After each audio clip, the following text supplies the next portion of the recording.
सुखपुर नाम का एक गांव था। उस गांव में एक किराने की दुकान थी जिसके मालिक का नाम था सीताराम। सीताराम बहुत दयालु और अच्छा इंसान था। वो जब भी किसी को जरूरत पड़े तो मदद के लिए तत्पर रहता था। परंतु उस गांव में हमेशा सूखा रहता था। उस गांव में वर्ष में सिर्फ एक ही बार बारिश होती थी, इसलिए गांव में पानी की बहुत दिक्कत होती थी। गांव के लोगों को पानी के लिए बहुत दूर जाकर मटके में पानी लाना पड़ता था। एक बार की बात है, गर्मी का मौसम था। सीताराम अपनी दुकान में बैठा था। एक बूढ़ा इंसान इतनी गर्मी में उसकी दुकान पर आया और बेटे, क्या मुझे थोड़ा पानी मिल सकता है? बहुत प्यास लगी है बेटा। सीताराम के पास एक मटका था जिसमें बहुत मुश्किल से सीताराम ने पानी भरा था। सीताराम ने सोचा, मैंने बहुत मुश्किल से ये पानी का मटका भरा है। अब अगर ये मटका खाली हो गया तो इतनी गर्मी में ये मटका भरने में बहुत दिक्कत होगी। परंतु सीताराम बहुत दयालु था। उसने उस बूढ़े इंसान को पानी दिया। बूढ़े इंसान ने पानी पिया। फिर उस बूढ़े इंसान ने एक और बार पानी मांगा। सीताराम मटके से पानी दे उससे पहले ही उसने पूरा मटका उठाकर सारा पानी पी लिया। सीताराम ये देखता ही रह गया। उस बूढ़े ने सीताराम को कहा, धन्यवाद बेटा, तुमने आज मेरी प्यास बुझाई है। किसी की प्यास बुझाना बड़े पुण्य का काम है बेटा, इसलिए भगवान तुम्हारा भला करेगा। ऐसा कहकर वो बूढ़ा इंसान चला गया। थोड़े समय बाद उस गांव के सरपंच विनोद दास आए। उन्होंने सीताराम को कहा, सीताराम, इस पर्ची में मैंने जो सामान लिखा है वो मुझे जल्दी दे दो। आज मेरे घर मेहमान आने वाले हैं। सीताराम ने पर्ची के अनुसार सामान देना शुरू किया। अरे सीताराम, थोड़ा पानी मिलेगा? बहुत प्यास लगी है भाई। सरपंच जी, मटके का पानी खत्म हो गया है, इसलिए मैं आपको पानी नहीं दे सकता। कितना झूठ बोलते हो सीताराम तुम। तुम्हारे पीछे का मटका तो पानी से भरा हुआ है। ये सुनकर जब सीताराम ने पीछे मुड़कर देखा तो वो आश्चर्य में पड़ गया। सीताराम ने सोचा, अभी कुछ देर पहले तो बूढ़े इंसान ने पूरा पानी खत्म किया था, तो अचानक ये क्या हो गया? उसने मजाक का बहाना कर विनोद दास को पानी दिया। पानी पीकर विनोद दास चले गए। विनोद दास के चले जाने के बाद सीताराम ने मटके को देखा तो वो मटका फिर से भर गया था। सीताराम को लगा कि ये जरूर भगवान का चमत्कार है। फिर उसने भी मटके से पानी पिया। मटका फिर से पानी से भर गया। सीताराम ये सब देख बहुत खुश हो गया। थोड़ी समय बाद सरपंच दौड़ते हुए उसके पास आया और उसके साथ उसकी बीमार एक लड़की भी आई थी जो कई हफ्तों से बीमार थी। सरपंच बोला, सीताराम, मेरी बेटी को अभी इस वक्त मटके का पानी दे दो। आश्चर्य से सीताराम बोला, ऐसा क्यों सरपंच जी?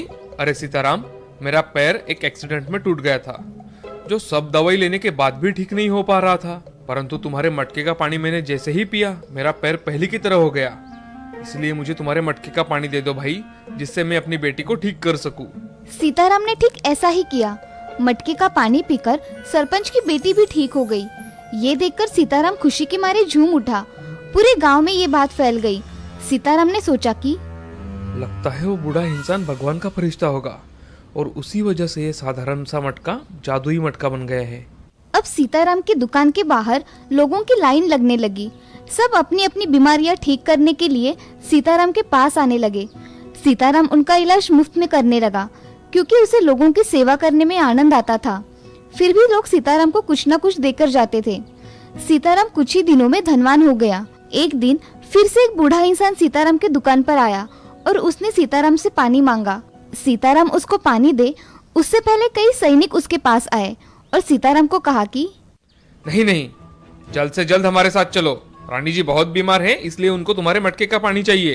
तभी सीताराम ने सैनिकों से कहा, जनाब, सिर्फ 2 मिनट रुक जाइए, मैं इस बूढ़े इंसान को पानी दे दूं। नहीं, तुम अभी हमारे साथ चलो। राजा रानी के ठीक हो जाने पर तुम्हें बहुत सारा धन देंगे। सीताराम लालच में आ गया और उस बूढ़े इंसान को पानी दिए बिना ही चला गया। जब वो मटका लेकर महल पहुंचा तो मटके में देखा तो पानी ही नहीं था।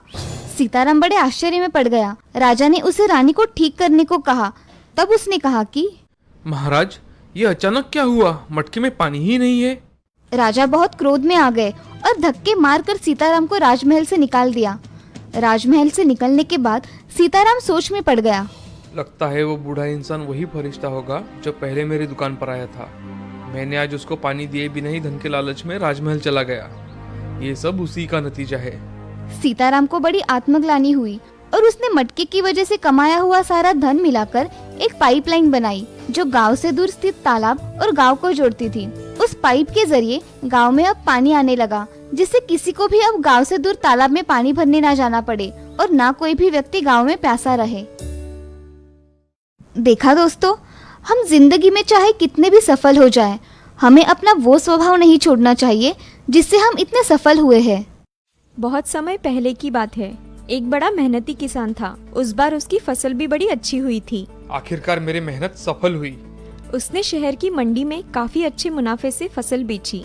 300 सोने की मुहरे। इस मोटी रकम के बारे में मैं किसी को नहीं बताऊंगा। घर आकर उसने धन जमीन में गाड़ दिया। बस अब इसे कोई नहीं चुरा सकता। कुछ दिन बाद 300 ही थी या ज्यादा? एक बार फिर से गिन के देखता हूँ। उसने दरवाजा बंद कर सौकल लगा दी। अब कौन आ टपका? मोहरे छिपा देनी चाहिए। उसने जल्दी से मोहरे थैली में भर दी। हे भगवान, कहाँ छिपाऊं इस थैली को? ये पतीला ठीक रहेगा। दरवाजे पर उसका मित्र खड़ा था। अरे दोस्त, मैं बाजार जा रहा था, सोचा शायद तुम्हें भी चलना होगा। हाँ हाँ चलो। इतने में उसकी पत्नी भी आ गई। भाग्यवान, मैं दोपहर तक आ जाऊंगा, खाना तैयार रखना।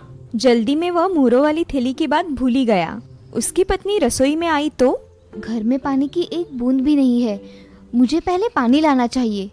उसने एक पतीला उठाया। नदी की ओर जा ही रही थी कि अचानक उसे ख्याल आया।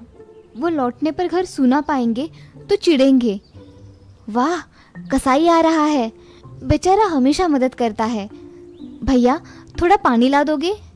जरूर ला दूंगा बहन, लाओ पतीला। तुम घर जाओ, मैं पानी लेकर आता हूँ। नदी की ओर जाते समय उसे पतीले में कुछ आवाज सुनाई दी।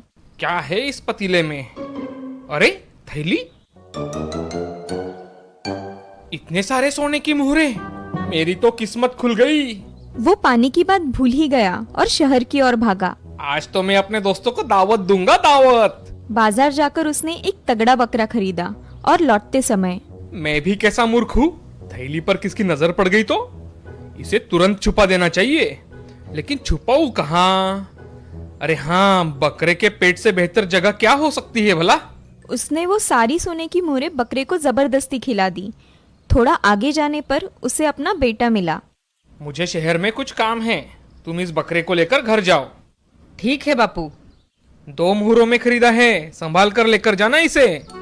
हाँ बापू। रास्ते में लड़की को किसान और उसका मित्र मिले। बड़ा तगड़ा बकरा है, क्या तुम इसे बेचोगे? पहले दाम कितना दोगे बताओ। मैं इस बकरे के तुम्हें 3 मोहरे दे सकता हूँ। ठीक है, ले लो। वाह वाह, आज बड़ा अच्छा सौदा रहा है। इस सौदे से तो बापू बड़ा खुश होगा। एक मोहर का फायदा जो हो गया। इधर किसान जब बकरे को लेकर घर लौटा। कितना तगड़ा बकरा है। हाँ, दोस्तों को दावत दूंगा, तुम इसे पीछे आंगन में बांध दो। और जैसे ही किसान घर में घुसा तो अरे मेरा पतीला कहाँ गया? मैंने पतीला यहाँ रखा था, क्या किया तुमने उसके साथ? कसाई को पानी लाने के लिए दिया था, लेकिन वो अभी तक आया ही नहीं। अरे भाग्यवान, वो कभी अब आएगा भी नहीं। पतीले में सोने की मुहरों वाली थैली थी। हाय राम, मुझे बताया क्यों नहीं आपने? हे भगवान, मेरे खून पसीने की कमाई लुट गई। जी आप दिल छोटा मत कीजिए, हमारी ईमान की कमाई कोई नहीं छीन सकता। ठीक कहती हो, चलो बकरे की बलि देकर भगवान से न्याय की दुआ मांगते हैं। दूसरे ही पल वह रसोई में दौड़ता हुआ आया। बड़े खुश हो? क्या माजरा है? मेरी मुहरों वाली थैली, मेरा धन बकरे के पेट में मिल गया। लेकिन वो वहाँ कैसे पहुँची? कसाई ने ही ठूसा होगा, उसी के बेटे से बकरा खरीदा है मैंने। अच्छा सबक मिला है उसे। अब धन हमेशा मैं अपने पास ही रखूंगा। दूसरे दिन किसी काम से किसान को शहर जाना था। लौटते समय कितनी गर्मी है, पानी में गोता लगा लेता हूँ, मजा आ जाएगा। अपने कपड़े और थैली वही किनारे पे रखकर वो नदी में उतर गया। उधर से गुजरते हुए एक चरवाहा की निगाह थैली पर पड़ी। अरे सोने की मुहरे, मेरी तो किस्मत खुल गई। और वो थैली लेकर चला गया। रास्ते में लगता है कोई आ रहा है, जरूर मेरी थैली छीन लेगा। मुझे इसे कहीं छुपा देना चाहिए। उसने थैली कुएं में फेंक दी। इसे बाद में आकर ले जाऊंगा। इधर किसान तरोताजा होकर बाहर निकला। हाँ, मजा आ गया। अब जल्दी घर चलना चाहिए। अरे मेरी मुहरों वाली थैली कहाँ गई? हे भगवान, मैंने फिर से धन गवा दिया। शोकाकुल किसान घर लौट रहा था कि आंधी आई। अरे मेरी पगड़ी!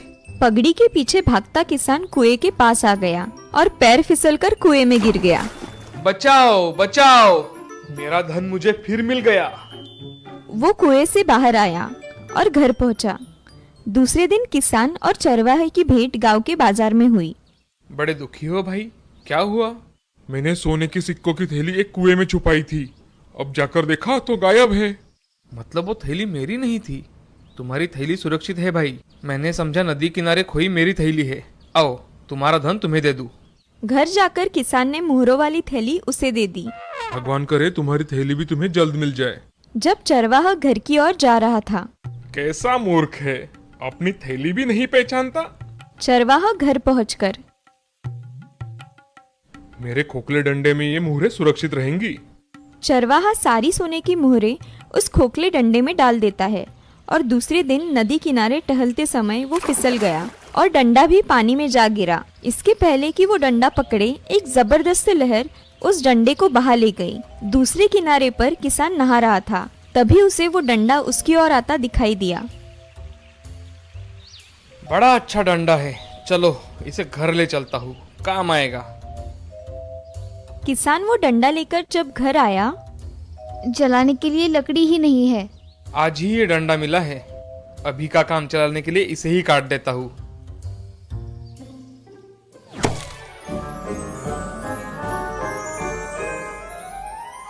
अरे मेरी मुहरें!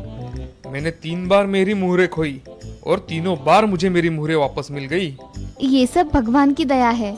इस कहानी से हमें ये सीख मिलती है कि ईमानदारी की कमाई कभी कोई छीन नहीं सकता। भगवान तुम्हें वो हर हाल में वापस दे देता है।